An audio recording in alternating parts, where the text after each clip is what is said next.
What would the arms do if your body never moved?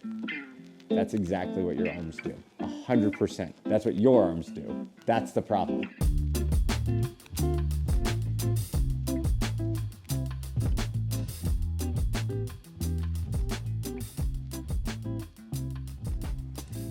In golf, there's different ways to get the club to the top. And this is why when you see this thing drift across the line, because that's what you came in saying, like, hey, I get to the top and I see this little extra move and I see it get across the line.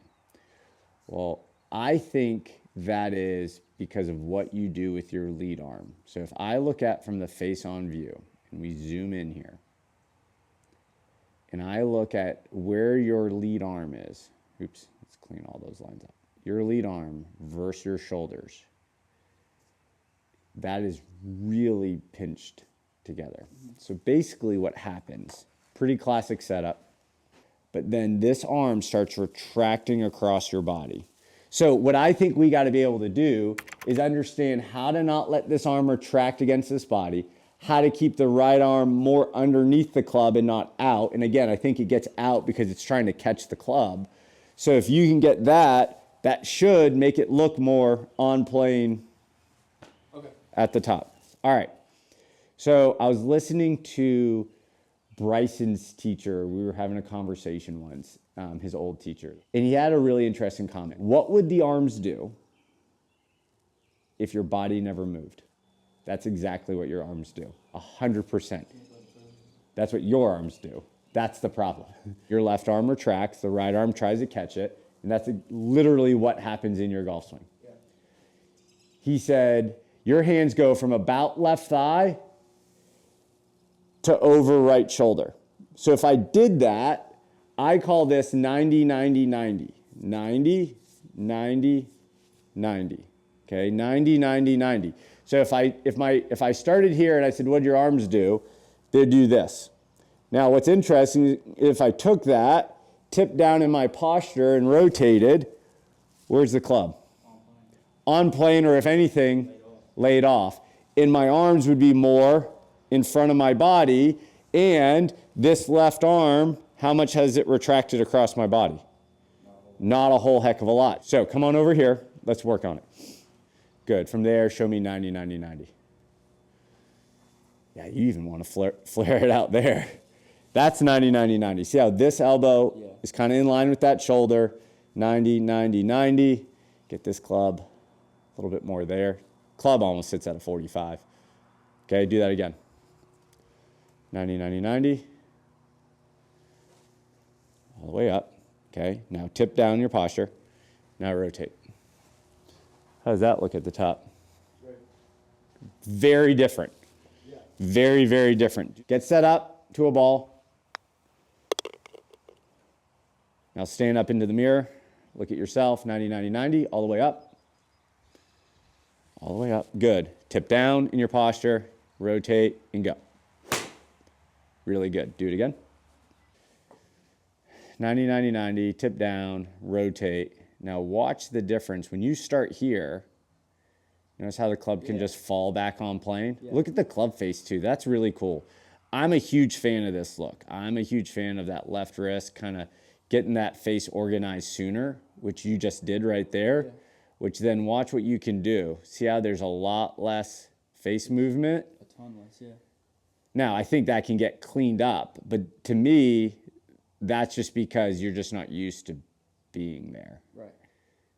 You're going to put this all the way up to your left bicep now. Okay. And now what we're going to do is not let this touch going back. Because if this touches your chest, at all. Okay. So when you do this, let me see your club.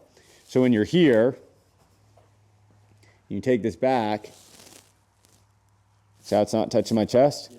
If it touches my chest. Now for you, what will probably be really important is in transition, not letting it touch your chest as well. So can you keep this off your chest the whole time?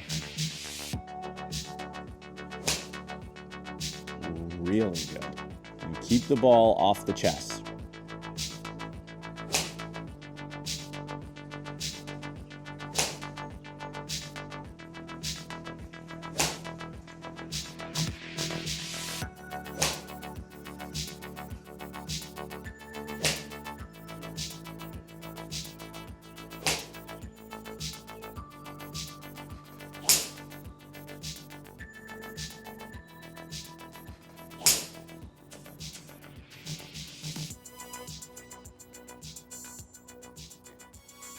I think a lot of problems stemmed from this arm getting across your chest. Longer clubs, that trail arm, I think catches everything, trying to manage all of that. And you always saw it as getting really, really across, which I think is a fine way of explaining it. When that lead arm doesn't get across the chest, now I still think it runs a little bit, but because I kind of lose sight of the club a little bit, but let's just, for sake, I'm going to move the club up just so we can see it. That's crazy different. Yeah. Over here, you would use your body to help get that club back in. That's where people have said to you, you're losing posture. That's why good players early extend. Good players early extend because they're trying to get the club back. They're not early extending because they want to, because good players know that they're not supposed to, but they use it as a mechanism to get it back down. A little bit of pressure on that one. Don't let it touch. You know, sometimes you hear guys talk about, and I always, you know, not letting the hands cross the buttons, which obviously they would, right? But that idea of like, how do I keep this out here? Because when you do 90, 90, 90, it looks really well or really good.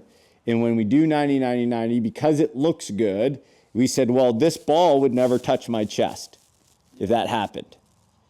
And so when the ball touches my chest, there's no way I'm 90, 90, 90.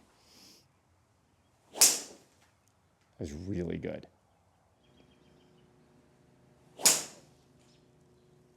Okay, so what we said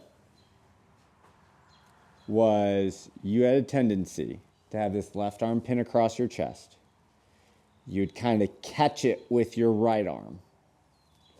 That'd get the club looking really across. And then you did all this stuff to try to get it back. And then you either get what we'd call stuck, right? And you'd kind of block it, or you'd throw it and you'd quick left it. And it makes sense why the longer the club, the harder it was. You didn't see it in your wedges because your wedges only got to here. They didn't have time to do all that. Right? That's why you hit your wedges fine. So concept, not literal, but concept is 90, 90, 90. If I'm 90, 90, 90 and I rotate and turn, if anything, the club's laid off in the opposite of what you do. Yeah. But the big thing is not letting this arm touch across. And you said when you did that you felt like there was width and this turned away. Now, you did have to give that little bit of secondary. We didn't get into it much is, well, if I do that, I can't do this old tip back thing. Because if I do, I'm going to chunk it. So you started having a need to get kind of down and into that left side a little bit better.